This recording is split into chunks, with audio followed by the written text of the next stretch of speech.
Hi, I'm Bill Carmody, and I'm the Marketing Whisperer. Today on the program, I'm so excited to have Suzanne Evans. Hey, Suzanne, how you doing today? I'm great. Thank you for having me. Oh, it's such a pleasure. So Suzanne has had this incredible journey, going from being a secretary to making multi-millions of dollars a year and being on the Inc. 500, as well as having a best-selling book. So I'm so excited to be talking to you today.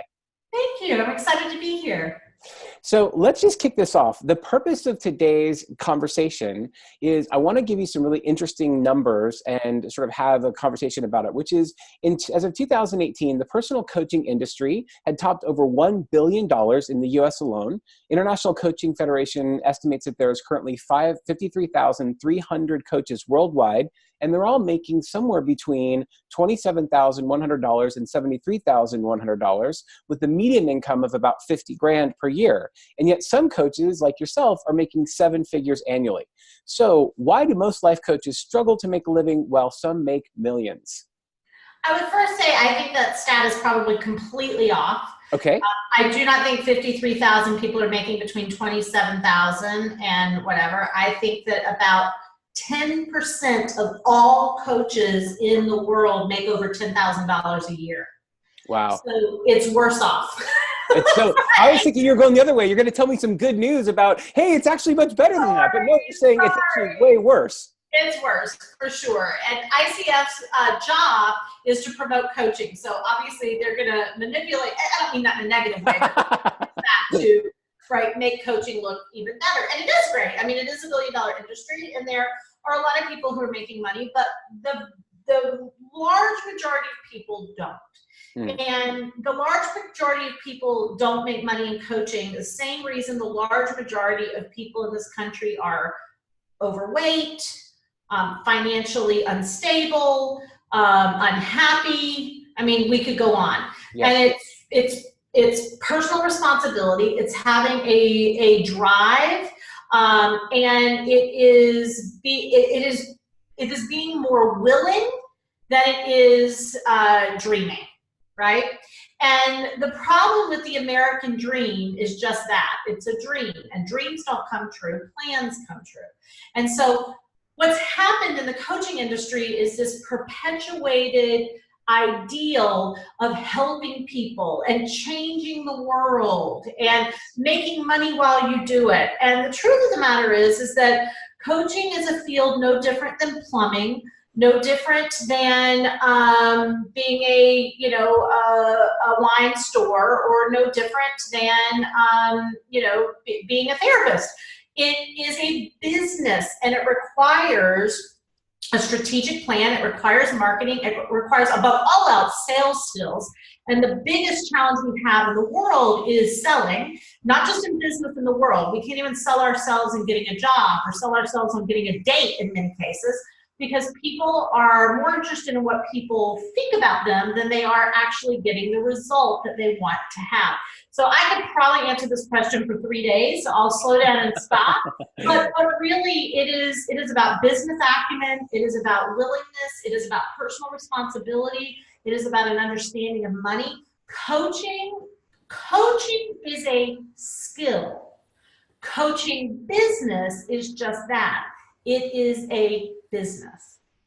So I love that distinction. So I really do want to get into the business side of coaching, because to your point, and I completely agree with you, so many coaches go in as a side of service. And so they show up because they've been trained, they've been certified, they've been taught how to be a great coach. And so they're excited to go out there and help as many people as they possibly can, only to find out that when they start trying to build the business side of their coaching business, they're outside of their comfort zone.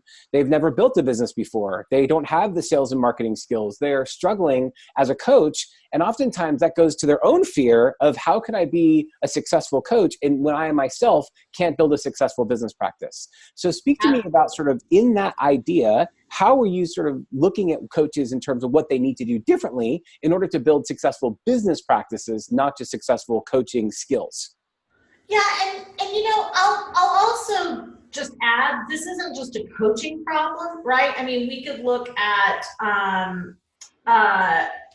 we could look at attorneys, we could look at dentists. I literally was getting my teeth cleaned the other day, and my dentist said, why don't they teach you business in dental school? I've now got this practice. They didn't tell me how to hire people. They didn't tell me how to fire people. So it's really a problem across the board in any skill or profession. You learn the trade, but you don't necessarily understand or learn the business of the trade, right? And Totally. so as someone, if someone were to be watching this and they were to be thinking about, do I want to be a coach? Do I want to go into coaching? That's not the question to ask yourself. Hmm. The question to ask yourself is, do I want to be in business? Do I want to learn what I need to know from the financial space, from the marketing space, from the sales space? Do I need to learn, do I want to learn all of that? Because if you run a coaching business and your passion is coaching, you will get to do your passion about 10% of every day. Wow. The rest of the time will be selling people into your programs, marketing, researching, where can I get more leads? My dear friend, one of my best friends, Larry Wingett, who's a keynote speaker, and I apologize, apparently we're having a fire. No worries, it happens all the time. I totally get it. But he's a keynote speaker, and he tells people from the stage all the time, I hate my job. He said, I hate my job, and I'm a keynote speaker, and you guys are going to go, that sounds like the best job in the world. And, you know, he's one of the most sought-after keynote speakers in the world. And he said, no. My job is sleeping in Marriott's and traveling on a plane 200 days a year. Wow. I get to speak for an hour a week. I love doing this. I hate my job. And so, right, you don't want to ask yourself, do I want to be a coach? Now, there are internal positions. You could become certified and trained, and there are some positions in corporations and in organizations and in hospitals and different places that you can use coaching skills, or you can be a coach. But if you want to be a coach that works from home, you know, that beautiful image of I have free time and I have a free life, you don't want to say, do I want to be a coach? You want to say, do I want to be in business? So I really like that distinction. And I love the fact that, you know, we're not really trying to pick on the coaching industry, that every business has its own challenges of building the business side of your business. And the dentist is exactly the same way. What's unique about the coaching profession is that you're really sort of looking at how to basically build a coaching practice, in the sense that you're now sort of connecting with people. To your point, it's glamorized as I can sort of work from home and I can do the things that I want to do there. But what I heard you say, and I really want to emphasize this point, is the actual coaching side of your coaching business may be as little as 10%. And that you're spending the rest of the 90% building the business side of your coaching business. Did I get that right? Absolutely. And you can't do what you enjoy doing without spending a tremendous amount of effort and energy and resources and finances on finding, locating, converting, and fulfilling on, on clients. And that takes a tremendous amount of time. When somebody's starting out, I say, you will need to spend 7 hours a day of marketing and sales to build a 6-figure business. So that's fascinating because, and I agree with you because I've built businesses myself, but this is fascinating in the coaching side, is this idea that when people are going through coaching certification, that is a small piece of what they are actually being taught. They're really focusing on a lot more of the aspects of what is it to be a coach, you know, what are the ethics and the guidelines, asking powerful questions, and they spend a lot of time on the actual ability to coach somebody. Now, what's fascinating is if 7 hours out of every 8-hour day or 12-hour day is being spent on the business side and the marketing and the sales, that seems like that should be more of a focus within the certification process, so that by the time you come out of the other side, you have a really good sense of what kind of sales and marketing initiatives you need to take, as opposed to just how to be a great coach when you're on with a client. Maybe, but that's not what they promise, nor does going to medical school promise that you'll know how to run a medical practice. Fair. They promise that you'll know how to cut the head open, remove the brain, and put it back in, right? Yeah. And so coaching says we're going to give, listen, there's a million programs out there. Some may say we teach you the building side, some may not. But the truth of the matter is that it basically, the certification that I have said we're going to teach you how to coach. Now, I did assume there was some of that was we're also going to teach you how to have a business, but it really wasn't there, and it really doesn't promise it. And so if you're looking for a certification or you're looking to be trained, that's one of the things you want to recognize is that if you only focus on the training, I get so many people who go, Suzanne, I want to work with you as a business coach or consultant after I finish my training. And I go, okay, so that's going to take you a year. So what you're telling me is I want to wait a year, probably 18 months to make money.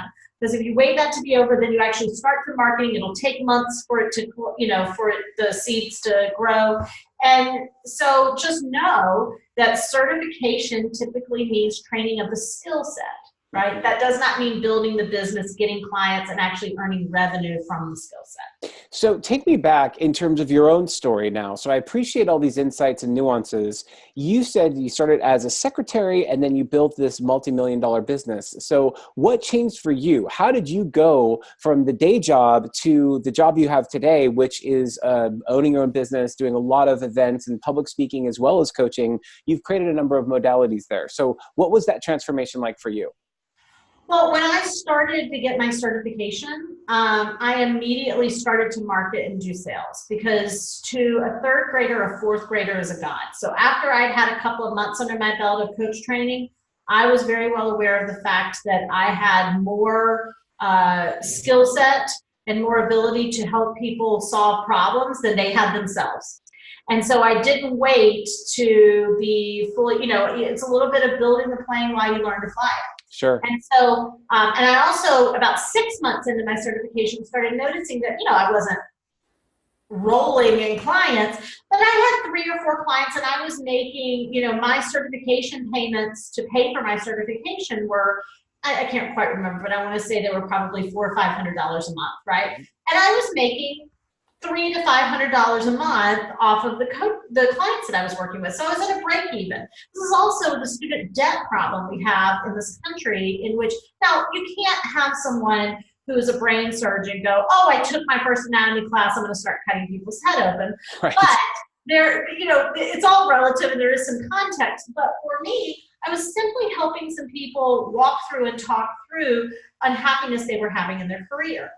I developed over a few months some really great coaching skills, and so I went out and did that. And I was watching my colleagues frustrated and in the training and going, oh my God, I'm going into debt. And I'm like, why are you waiting to start to put yourself out there, to start to market? Now, I was also charging like $150 a month for coaching. Why is that? Because that's what I should have charged. That's how good I was, right? Right? But that's fair, right? The better you get, the more you can charge. Now I charge $4,000 or $5,000 a month. Yeah. But I had 4 or 5 clients at $150 a month, and that's what they should have paid. And it's the value that I was able to deliver. Hopefully I delivered a little more. But that's my point, is so many people wait for it to be perfect, or they think I'm going to finish my certification and clients are going to find me. They're never going to find you. They're not looking for you. They're not coming to your house. They're not going to land on their doorstep. And every client that you land from now to the rest of your life will be one you worked to get.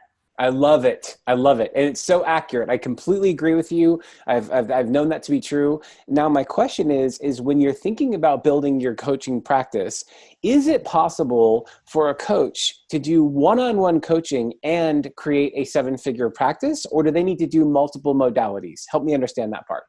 I grew my business to $1 million with almost solely one-on-one coaching. Great. I think it's hard. I worked a lot. Yeah. But I'll just give you a quick rundown. I was running a small group coaching program. So I was probably doing, but I was running masterminds. Now I privately coached in those masterminds. They were masterminds that had private coaching involved on my part.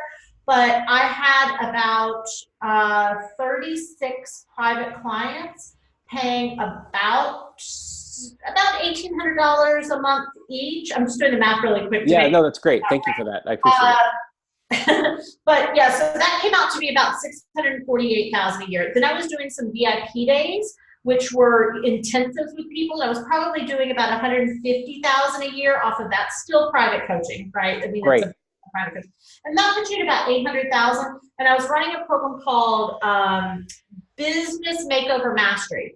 And I would put about 25 people into that, and it was about $3,500. I was running that a few times a year, so that made up the difference that got me to about $1 million. So it was majority one-on-one coaching, and it was running a couple of times a year a group program. So it's not easy. You can kind of squeeze it out to get there.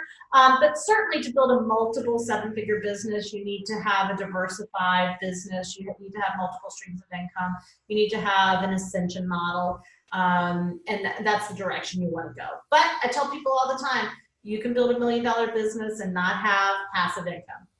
So I love that. And that's one of the reasons I want to understand is that this idea of you are responsible for your own sales and marketing. You are responsible for all of the growth that you're going to achieve in your business, but it is possible to do either one-on-one group coaching and reach a seven-figure income. Then if you want to go to multiple seven figures, that's when you start branching into some other areas, which you obviously start before then. But the idea is when you start to get to that higher level, you're looking at other opportunities to continue to grow your practice. So talk to me about that. Once you'd sort of achieved a seven-figure status using mostly one-on-one and group coaching, what did you do next to continue that growth? Well, a couple of things I'll also just tell you really quickly is I built I stayed in my day job making $45,000 a year until my business had almost made $500,000. Amazing. That's great. And I took all the revenue from my paycheck and put it into the business for marketing and sales. And I did that because I was stupid a little bit, but I think I should have left a little earlier. But I also did it because I heard the story of the guy who built the 1-800-Flowers business. Yes. And he was kind of a community boys leader or something. I don't know. He was making some kind of teacher, $60,000, $70,000 a year. He started this on the side, and then he built an advisory board. And I think they hit like $1 million, and the advisory board had to call him in and say, we need you to leave your job. Making $1 million. But he said something that really stuck with me. He said, thank God I stayed in that job because I had to delegate everything because I had a job to be at every day. And so I did the same thing from very early on. I delegated all of the non-essential tasks that were things that I should be marketing, I should be speaking, I should be sponsoring, I should be at networking events, I should be selling, and I should be fulfilling on that. I shouldn't be sending out my own newsletter. I shouldn't be invoicing. I shouldn't be, right? I could go on and on. And so very early on, I did that. So I didn't come out building a hobby. I came out building a business. And so I think that's important for people to remember as well. So stay with that for a second. So I love what you said, all the things you should be doing. Talk a little bit about the things that you outsourced and what you felt you did not need to be doing so we can get some clarity around that as well. Yeah, I can't, bookkeeping, accounting, invoicing, administrative tasks that involved anything to do digitally or online. To this day, I can't send my own newsletter out. I've never learned. I never intend to learn. Sometimes some research, like when I was booking myself for speaking gigs, having some people do some pre-research for me. Obviously, some customer service. So anything that is not revenue generating. If it was revenue generating, that's where I put my energy. If it was non-revenue generating, I delegated. And so in the concept of revenue generating and non-revenue generating, you would put sales and marketing as the way to onboard clients in the revenue generating camp, correct? 1,000%. Great. That's all revenue generation is the activity I'm doing right now. At the end of it, could I potentially get a client or customer? Perfect. Thank you for making that distinction, because what I hear a lot of coaches say is they want done-for-you services. And one of the things that really bothers me is people get sold into things like ClickFunnels and other things where they're being told it's totally turnkey. All you got to do is just do the coaching part of your coaching business. And people love it. They get sucked into like a moth to a flame only to get burned when they realize, oh, no. What I meant by that was I'm going to put the technology behind it, but you still have to put together all of the content strategy. You've got to basically do all the heavy lifting, et cetera, et cetera. So I feel like it's important for them to understand the difference. I believe that coaches should not touch online marketing until they've hit six figures. There is no reason, besides like obviously collecting leads, getting a data, doing some type of communication.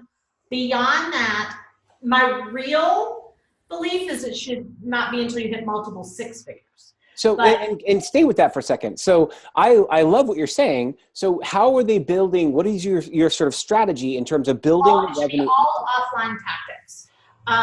So, because first of all, they cost you no money. And if you're going to, we have a motto here, it's F funnels. Yes. Now, because I have, 17 full-time team members and have a machine that runs a lot, but still we use them very rarely. Honest, funnels break, Facebook changes algorithms. Sure. The algorithms constantly change. Yeah, absolutely. Yeah. What never breaks is me showing up to speak at an event, right? And putting me in a room of people that I can connect with. What never breaks is handshakes and baby hugs. What never breaks is speaking about what I do. What never breaks is getting, sponsorship, getting in front of the right people. Well, if in the beginning I couldn't get the right people because I didn't know where they were, but other people did, so I could pay my way into those opportunities. So and stay with that for a second too, because I think this is really helpful. When you talk about paying your way, to mean pay to speak in order to talk to a group of people? Pay to speak or to have a booth at an event. My very first high-paying client at that time, high-paying was $600 a month. I got from a women's expo. I stayed up for 3 nights straight and made homemade bookmarks to make us giveaways because I didn't have any money. But, I did it all on the cheap. It was a little homemade, but I connected with the right people. I think I paid about $1,200 to be at that event.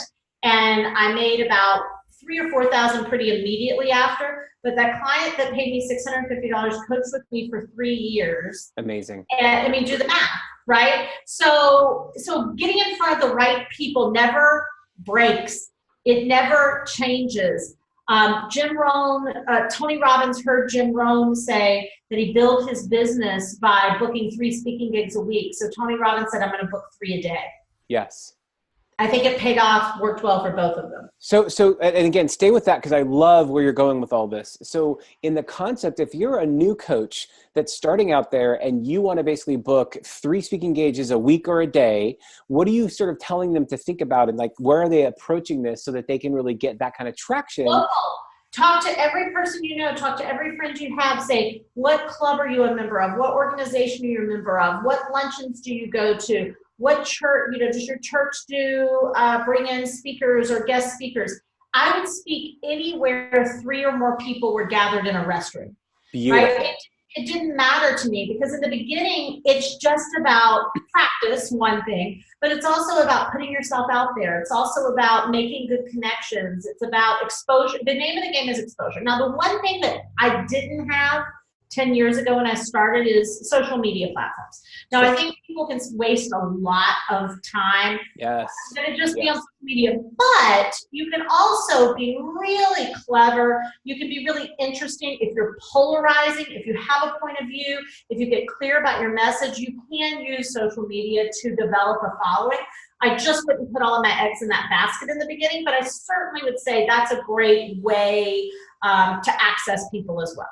Well, so what I find in social media for new coaches is that they over-index on building a bunch of connections and trying to basically be friends with people, likes, comments, things like that. And what that doesn't do is it doesn't necessarily create authentic connections where they can have powerful coaching conversations. And so the trap of social media is you can really go down the rabbit hole fast. And so what you want to do is be able to say, how can I connect with people in real life and use social media to get my message across to connect with more people in real life? At least that's what I'm hearing you say. Absolutely. Awesome. So I hear speaking as a really great piece. For those people who are not loving speaking, is there an alternative route that they can take for real life that will sort of help them get in front of more people without necessarily doing public speaking? Or is that just a non-starter? Wait, will you ask that one more time? Sorry. Yeah. So in other words, if there's a coach that doesn't enjoy public speaking, but they want to be out in the real, right, as opposed to digital or social media, what are maybe 1 or 2 alternatives they could consider instead of public speaking to allow them to connect in the real world? Just so you know, you never need a speaker reel. I've been speaking for 10 years and no one's ever asked me for one. Mm-hmm. If you can believe that, for 10 years, I've used speaking to build my business. No one has ever asked me for a speaking reel. Amazing. Now, I'm not saying it doesn't happen. Sure. People will. But I would say just do it. And here's the other thing. Make up a talk so you can video yourself and get a reel. Mm-hmm. Right? I mean, anybody can get 8 people in their living room and give a presentation. And so anyway, that being said, but if you don't have a speaker reel, other alternatives are, I joined BNI in the beginning, which is a networking group. And I didn't focus on BNI to get clients and customers. I actually focused on it to get speaking gigs. Okay. Now, I got clients and customers out of it, but I would ask every week, I'm looking for speaking gigs. Here would be an ideal place for me to speak. It was an easy referral for people, and it put me in a place where I wasn't always asking people to send me clients, right? So, yeah. And along those lines too, when you were reaching out and asking people for speaking engagements, these were, just to be clear, they weren't paid speaking engagements. They were free. They were whatever you could do to just get in front of people and just. I call it the free to free model. There's the free to free model. There's the free to fee model. There's the fee to free model, and there's the fee to fee model. Fee fi fo fo. Okay. That's for another conversation. But there's multiple speaking models. I was doing free to free, which means I'm speaking for free and I'm making a free offer. I'm offering some type of session, everything from when I was doing more career coaching, it was 42-minute career makeover. Now, obviously, marketing and business coaching, might do a profit breakthrough session or a cash injection session, but yes, free to free. That's great. Okay, so now just one other side of this. If there's a coach that does not want to do public speaking, is that a non-starter? Do they need to do public speaking in order to get those connections? Or are there other paths like networking and things of that nature where they can still connect with people in real life without necessarily having to do public speaking? Listen, can you build a coaching business without public speaking? Absolutely. I mean, you can do anything, I suppose, without speaking. But can you be successful in life without speaking? No. Okay, great. I think that's a very honest answer. People ask me all the time, like on panels, I have a 2-year-old, and they say, what is the number one skill set you want your kid to have? Speaking. Speaking and sales. If you can master sales, you will never worry about money in your life. I love it. It doesn't matter what you do, you can do it. And if you become a great speaker, my dad is a farmer. I'm a 7th generation farm family. And my dad put me in theater at a young age. And if you ask him why, he said, because I know if you can speak, you can live. If you are a strong communicator, you can accomplish anything. So sure, you can network, you can do things online, but I don't think it's the easiest way. And at some point, you're going to have to share your message. Even if it's on a coaching call, you're going to have to speak. Absolutely. Well, and the reason I'm asking that distinction is because these are some of the questions that I get when people are talking about speaking as sort of, how important is public speaking to the coaching framework? And what I hear you saying is it's very important to develop that as a skill. And even if it's not something you feel you're particularly good at right away, by going out there and flexing that muscle and doing more of it, coming up with a signature talk that you can sort of use in these groups, you're going to get better at public speaking. You'll become more in demand, and that will support you to build your coaching practice. Absolutely, and certainly there's a million ways to skin a cat, but I always take the easiest path of least resistance, and fastest path to cash. So. Yes. So if I understand that correctly, it's doing public speaking for the free to free model, the idea of speaking for free and giving a free offer to the audience so they can continue to follow up with you. It's a trifecta of networking, speaking, and sponsorship. That's where I like to start people to get to 6 figures. Okay. So talk to me about the sponsorship piece. So we've talked about networking. We talked about speaking. What's the sponsorship model look like? Paying to get in front of the right people. You might have a booth. You may have a speaking spot. And as I shared, I think it was like the Connecticut Women's Expo was the very first sponsorship I ever did. 10,000 women walked through. I was helping women find better careers and enjoy their life more. Conversation with them, connection with them, close a few clients. It's a great way, if you don't have access to people, it's a great way to access people where other people are gathering. And so how are you evaluating the what you're willing to spend on something like that? For someone who's never done a sponsorship before, what are the questions you're asking, and what are the things you're thinking about? You want to find out how many people were there last year, how many years have they run it, what's the target market that they are attracting, who are the other presenters or the other sponsors. Then I want to ask them for a couple of sponsors from the year before to call and ask about their experience. Mm-hmm. Awesome. And have you also, as part of this process, created your own digital courses that people can subscribe to and pay for as additional income for you? We do, yep. We have digital courses, we have in-person live events, we have masterminds, we have one-on-one consulting, we have a video production division, we have a sales division, we have a sponsorship division. Beautiful. So you've completely just covered the gamut. That's awesome. Yeah, we have a very diversified business. Like anything else, the coaching industry is an economy. And it's up sometimes, it's down sometimes. And so some years, one part of my business does really well. Other years, another part of my business does really well. But it all balances out. So every year, my business does very well because I'm diversified. I love it. And so the idea there too is, as you were saying, you're looking at sort of what are the places where you're going to invest first to build out those revenue streams and avoid spending a tremendous amount of money on social media and digital upfront, because you want to basically get connected with real people, having real conversations and building your coaching practice, and then thinking about things like speaking and other modalities of where you can actually continue to grow your business. Absolutely. Great. And then the long view is the other parts of it, which is then you start thinking about where do we go from here? How do we expand into more masterminds? How do we expand into this idea of digital content where people can pay for the content courses that you're creating? Those are things you can think about down the road. But if you try to do too many things up front, you're going to get none of them done effectively, right?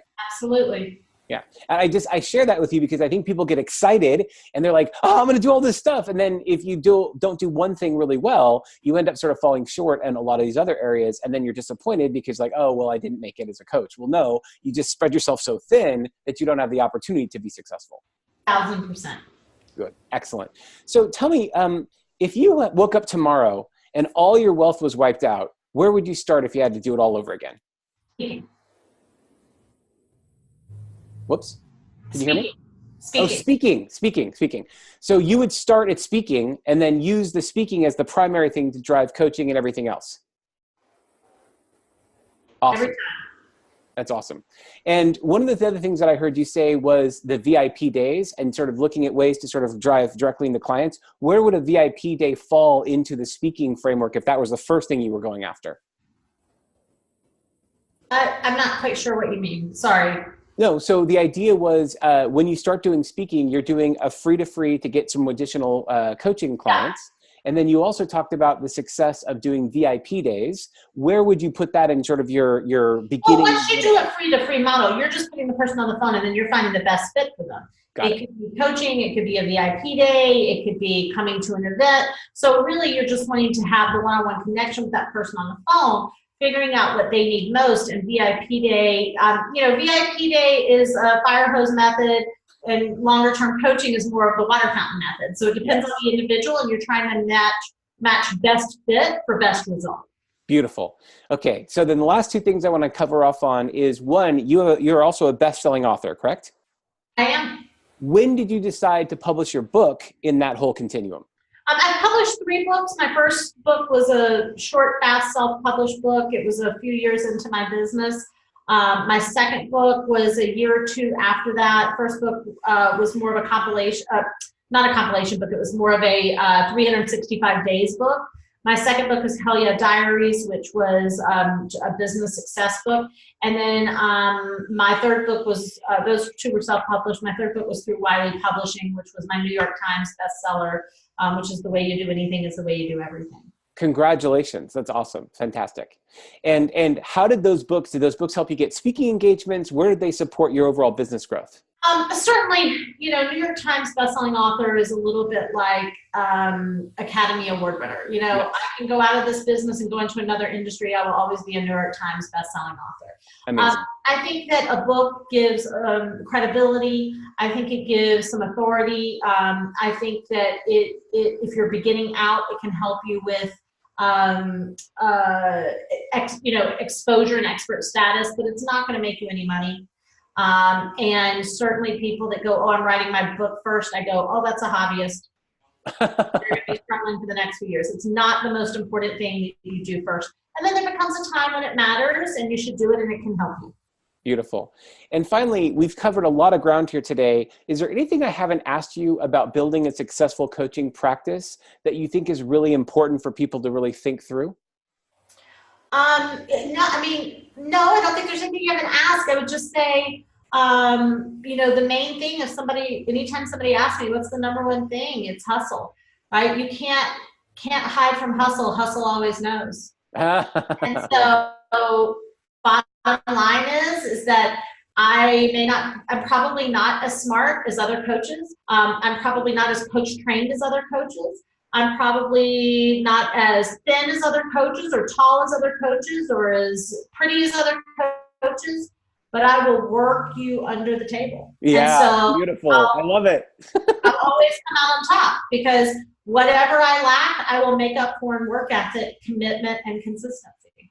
Well, and Suzanne, you have done just that. I am really impressed. The background you have is phenomenal. I love your website. I love what you've accomplished already in your career and what you will continue to do so. Is there anything you want to share with the audience in terms of books or things that you want them to go take a look at? What's the next step? Always come and see us. We're actually in a brand transition right now, but if you go to SuzanneEvans.org, it'll take you where you need to go. So check us out at SuzanneEvans.org, and our events and our programs and all of our details are there. And I would love to hear from you. I'll always give out my email because bottom line is ask me a question, send me a question. Suzanne at SuzanneEvans.org. And love to hear from you, love to help you, love to answer any questions you have. Suzanne, you've been very generous with your time today. Thank you so much for sharing so authentically of yourself and really adding tremendous value to the coaching industry. It was my pleasure. Thank you so much. All right, take care.